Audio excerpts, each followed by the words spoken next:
और कितना गिरेगी रकमा बाई, अन्नदाता को बना दिया भिखारी। नमस्कार दोस्तों, स्वागत है आपका आपके अपने चैनल हंग्री स्पिरिट्स में। हंग्री स्पिरिट्स देख रहे सारे दर्शकों का मैं अंजू शर्मा दिल से स्वागत करती हूं। किस चीज का अभिमान है रकमा बाई को, कैसे उसने इतनी बड़ी जो है हरकत कर दी। तो दोस्तों, रकमा बाई को जिस चीज का भी अभिमान है वो हम इसी वीडियो में डिस्कस करेंगे, मगर जो उसने किया है ये उनकी सारी हरकतों के ऊपर की हरकत है। नेगेटिव जो भी उन्होंने करतूतें की है ये सबसे बड़ी करतूत है दोस्तों। इस पे भी इसी वीडियो में चर्चा करेंगे। पहले वही निवेदन, जिन्होंने अभी तक चैनल को सब्सक्राइब नहीं किया है कर लीजिए, साथ में दोस्तों बेल आइकन दबाइएगा ताकि आपको हमारे वीडियोस के नोटिफिकेशन मिलते रहे। ये तो हमें पहले से ही पता है, आपको भी हमको भी सबको पता है कि मालेराव को इस हद तक लेके आने में रकमा बाई का बहुत बड़ा हाथ है। अपनी कामयाबी को वो हमेशा सेलिब्रेट करती हुई दिखाई देती है, क्योंकि उनका यही काम था। आखिरकार उन्होंने सेट कर लिया था अपने आप को कि कुछ नहीं हो रहा, मेरा पति भी मेरा साथ नहीं दे रहा, तो देवी अहिल्या को तंग करने का इससे बड़ा और कोई मौका नहीं है कि मालेराव को ही बिगाड़ दिया जाए। जो कोई नहीं कर सका वो रकमा बाई ने करके दिखा दिया, क्योंकि पहले से ही मालेराव की स्लेट पे बहुत कुछ लिखा जा चुका था, उसी को आगे बढ़ाना था जिसको रकमा बाई ने बढ़ाया। मगर अफसोस यह है दोस्तों कि रकमा बाई ने इस एपिसोड में जिसके साथ अन्याय किया उसके साथ रकमा बाई की क्या दुश्मनी थी।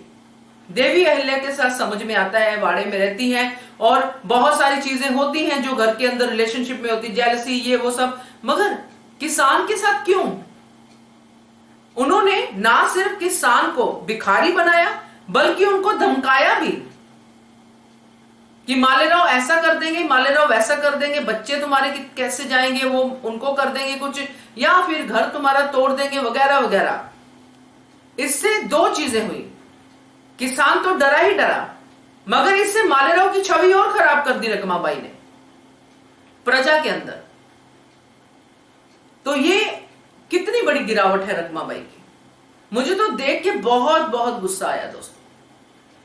और दूसरा जो हम बात कर रहे थे कि ये रकमा बाई जिस अभिमान से बातें कर रही है, जिस घमंड में आई हुई है, उसका कारण क्या है? उसका कारण है मालेराव। क्योंकि मालेराव रकमा बाई की हर बात सुनता है और मालेराव बड़ा हो गया है तो अपनी हर जिद को, अपने राजकुमार होने को वो पूरी तरह से सामने लेके आता है और किसी की बात नहीं सुनता है। अगर कोई मालेराव की बात नहीं सुनता है तो उसके ऊपर वो सजा सुना देता है या फिर कुछ भी ऐसा करता है जिससे कि दूसरे को तकलीफ हो। किसी की पकड़ में नहीं है मालेराव, सिर्फ रकमा की पकड़ में। इसलिए रकमा को यह घमंड है।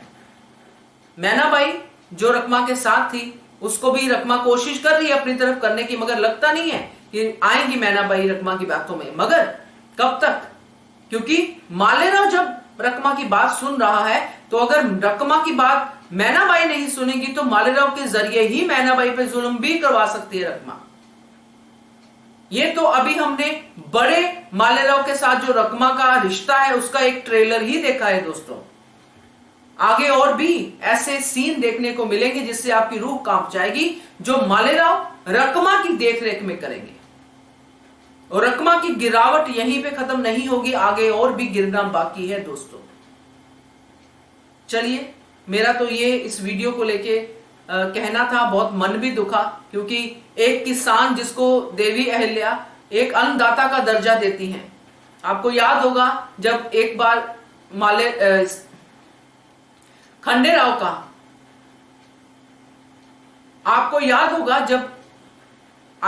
होगा कि बचपन में जब खंडेराव की परीक्षा हुई थी, जो 4 सिक्के बांटने की बात हुई थी, उसमें एक सिक्का मल्हार सरकार के दरबार में खंडेराव ने किसानों को दिया था, क्योंकि देवी अहिल्या और खंडेराव ने मिलकर इस पहेली को सुलझाया था। और इसलिए दिया था कि ये अन्नदाता हैं, ये हमें हमारा पेट भरने में हमारी सहायता करते हैं, हमें अन्न देते हैं, इसलिए ये पूजनीय हैं, तो इनको इनका मेहनत का सिक्का मिलना चाहिए। कहां वो दिन, कहां ये दिन। और तब भी रकमा बाई थी दोस्तों, मगर कहते हैं ना कि जिसके अंदर जो चीज ज्यादा होती है वो उसी चीज को आगे लेके जाता है। रकमा के अंदर शुरू से बुराई थी, वो उसी को लेके आगे आई है। और आज ये स्टेज है कि रकमा एक किसान का अनादर करती नजर आ रही है, उसको भिखारी बनाती नजर आ रही है। क्या कहना है आपका, कमेंट कीजिएगा। देखते रहिए channel hungry spirits. Thank you so much. Subscribe to our channel by clicking the subscribe button. Click the bell button and enjoy the latest uploads from our channel.